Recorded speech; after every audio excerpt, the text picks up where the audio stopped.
Travel करे हैं, रोम भी गए हैं और न्यूयॉर्क आर्ट अकेडमी भी देखे हैं.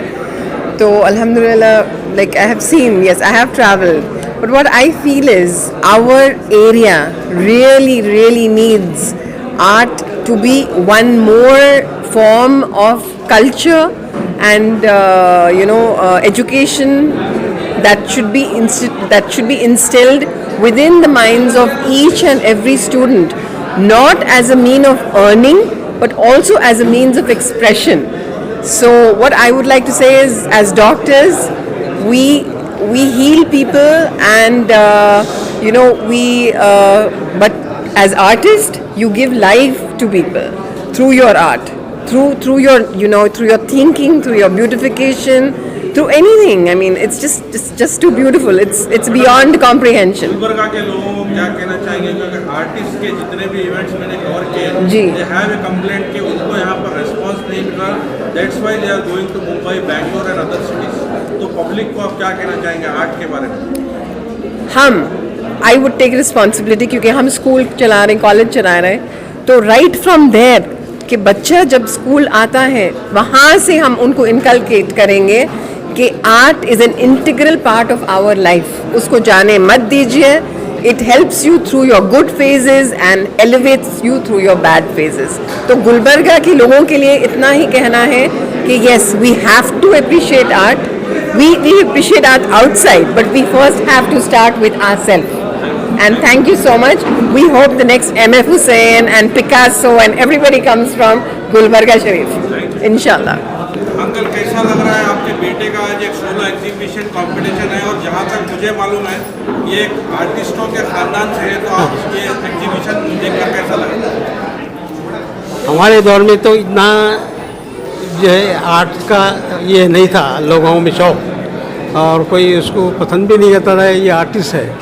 लेकिन आप उसके साथ साथ मेरे बच्चे के साथ जो भी दोस्त अहबाब है, उनमें भी जो शौक़ है, और वो लोग जो बच्चों के मेरे बच्चे के जो सपोर्ट कर रहे हैं हर मामले में. और उनके साथ साथ मैं कॉलेज के प्रिंसिपल साहब अल्लानी साहब और उनके दीगर जो लेक्चरर हैं जो उनकी कोऑपरेशन कर रहे हैं और हमेशा से भी करते आ रहे हैं, और हमारा पूरा ख़ानदान जो है इसी कॉलेज से जो है सरफराज हो चुका है. एज ए आर्टिस्ट आपके बेटे का आर्ट आपको कैसा लगा? मेरे बेटे का आर्ट तो बिल्कुल ऐसा लग रहा है कि ये खुद मेरा आर्ट है, क्योंकि मैं भी जो है सऊदी में कैलीग्राफी कर चुका हूँ अरबी लैंग्वेज में. तो ऐसा लगता है कि फिर मेरा दौर वापस आ चुका है. मुझे बड़ी खुशी होती है मेरे बच्चे के साथ साथ मेरे साथी भी, उन बच्चे के साथी भी और बच्चे के स्कूल के प्रिंसिपल वगैरह सब भी उसको हमेशा जो है कोऑपरेशन करते रहते हैं. मैं ख़ासकर अंदानी सर का बहुत शुक्रगुजार हूँ, जिससे मेरे 6 बच्चे घर के साहब 6 बच्चे इस कॉलेज से जो है कॉलेज से गए, और मेरे 2 बच्चे एहसान के बॉम्बे में है. हाँ नहीं, एहसान के 2 बच्चे कंपटीशन में गोल्ड मेडल हासिल चुके हैं. वो भी जो है बिल्कुल आर्ट से ज़्यादा दुबई में है. वो समझिए कि हमारा खानदी. आपने देखा, आपकी तो काफ़ी तारीफ में सुनी है. एहसान जी के आर्ट के बारे में आप क्या कहते हैं? देखो, मोनालिसा के बारे में बोल रहे थे. मोनालिसा का डार्विन ने थ्योरी, डार्विन के साथ साथ अब आइंस्टाइन बोल रहे हैं. इतने साल से पेंटिंग देख रहा हूँ, बोले तो इसकी केमिस्ट्री क्या है, केमिस्ट्री का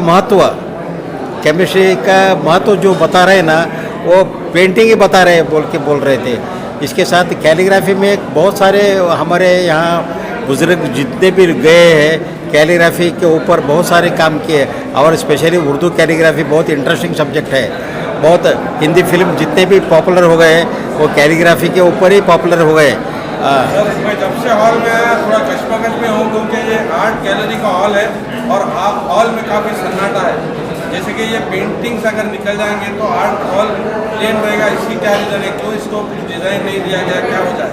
नहीं, वो ये गैलरी बोल के बनाया हूँ मैं, और गैलरी का बहुत सारे चीज़ें बदलना है. इसके साथ साथ बदलना बहुत मुश्किल है.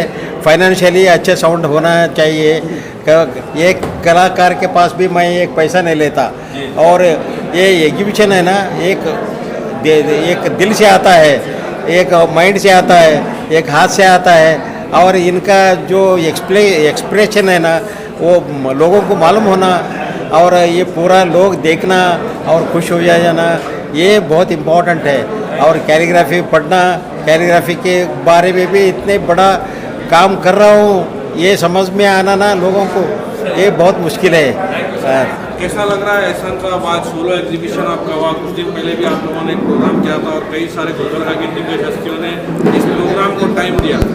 सबसे पहले मैं एक बात बताना चाहूँगा कि आज से एग्जैक्टली 1 साल पहले तक मैं जो काम करता हूँ मैंने किसी को नहीं बताया था। तो आज अगर 1-2 दिन जाएंगे तो 1 साल होगा जो पहली मरतबा मैंने किसी को बताया था, क्योंकि मैं जब काम स्टार्ट किया था लॉकडाउन में, उससे पहले मैंने कोई पेंटिंग नहीं की थी ना कुछ काम किया था। तो ये 1 साल हो रहा है और अगर मुझे आज थोड़ा भी अगर 50% 20% भी अगर रिस्पांस मिलता है तो ये मेरे लिए बहुत अच्छी बात है, क्योंकि मेरे पास हारने के लिए कुछ नहीं है। I don't want anything from it. लेकिन अगर मेरा पैशन पूरा हो रहा है, अगर लोगों तक मेरा मैसेज पहुंच रहा है तो ये मेरे लिए बहुत बड़ी उपलब्धि होगी। और अभी नेक्स्ट वीक बेंगलोर में शो है, उसके बाद एक गोवा में शो है, उसके बाद श्रीनगर का है, उसके बाद बॉम्बे का प्रोग्राम है। तो यहाँ से मतलब ये एक सबसे पहले गुलबर्गा अपना लोकल है और अपना कॉलेज जहाँ से पढ़े हैं वहाँ से एक प्रीव्यू शो की तरह इसको हमने कंडक्ट किया है। तो उम्मीद करता हूँ कि आगे इसका रिस्पॉन्स चल। फादर के साथ आपने स्टेज शेयर किया है, कैसा लग रहा है आपको? ये तो पहली मर्तबा हुआ है, क्योंकि इससे पहले मैंने कोशिश की थी कि फादर को अपने साथ अपने स्टेज शेयर करने के लिए। लेकिन अगर मैं बोलूँ कि जब अगर मैंने उर्दू कहीं से सीखी है तो मेरे फादर से सीखी है, क्योंकि हम उर्दू की हमारे रीजन में इतनी ख़राब हालत है कि अगर आप 100 किलोमीटर की रेंज में जाएंगे तो आपको कोई क्वालिफाइड कैलीग्राफर नहीं मिलेगा जिससे हम कोई सीख सकते हैं। तो मेरे फादर जब सऊदी से आए थे तो मतलब उनके साथ मेरे को वक्त बिताने का मौका मिला, तो बहुत सी चीज़ें उनसे सीखने को मिली। अभी उनका जो लिखने का स्टाइल था वो नस्तालिक था, मैंने नस्तालिक को थोड़ा सा अपनी तरफ से थोड़ा सा मॉडिफाई किया है। अगर मेरी कैलीग्राफी को अगर देखेंगे तो कोई पर्टिकुलर नाम नहीं दे सकते, क्योंकि इसके अंदर मिक्स मीडिया है। एग्जैक्टली कोई एक तरह की कैलीग्राफी नहीं है ये। पेरेंट्स को क्या कहना चाहेंगे, क्योंकि हर माँ बाप मेडिकल इंजीनियरिंग की तरफ दौड़ रहे हैं, तो आर्ट्स को वैल्यू नहीं दी जा रही है, तो क्या आर्ट खत्म हो जाएगा? पेरेंट्स को क्या कहना चाहिए? नहीं, आर्ट को तो अब कितना भी दबाव खत्म नहीं होगा, क्योंकि जो ना मैं हमेशा कहता हूँ कि एक्चुअली हमको ऑड रास्ते से जाके जो ना मतलब लोगों को परफेक्ट करना है बच्चों को, क्योंकि जो ना इंजीनियरिंग मेडिकल फार्मेसी ये बहुत हो गई है। अगर बच्चों को अगर अपना पैशन फॉलो करने के लिए आउट ऑफ दी बॉक्स कुछ जाना पड़े तो जाने के लिए उनको परमिशन देना पड़ेगा। क्योंकि जो ना मैं हमेशा कहता हूँ कि कोई पूछता है तो स्पेशली तारे ज़मीन पे और 3 इडियट के बाद पेरेंट्स और बीच का जो फासला था बहुत कम हो गया है।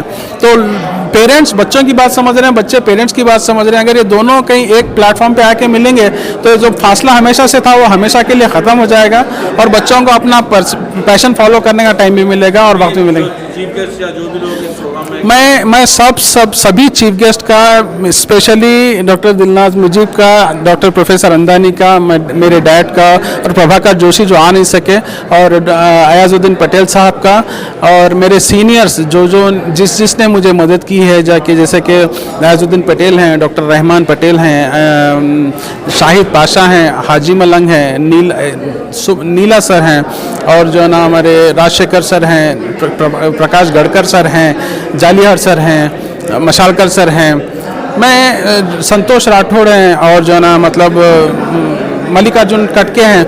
तो ये लोग ने मुझे हेल्प की, मतलब एज ए इंडिविजुअल बाहर आने की, क्योंकि जो ना मैं अपने एक अंदर बॉक्स में बंद था, खुद ही काम करता था, मैं कभी बाहर नहीं निकला था। तो मैं इन सबका आभारी हूँ, और स्पेशली मैं गुलबर्गा मिरर और तमाम मीडिया का बहुत आभारी हूँ कि जो ना मतलब मेरे एक कॉल पे या फिर उनको इन्फॉर्मेशन मिल गई कि जो ना मतलब शो चल रहा है और सब चले आए। ये मैं बहुत बहुत आभारी हूँ। मैं इसका जितना शुक्रिया अदा करे कम है।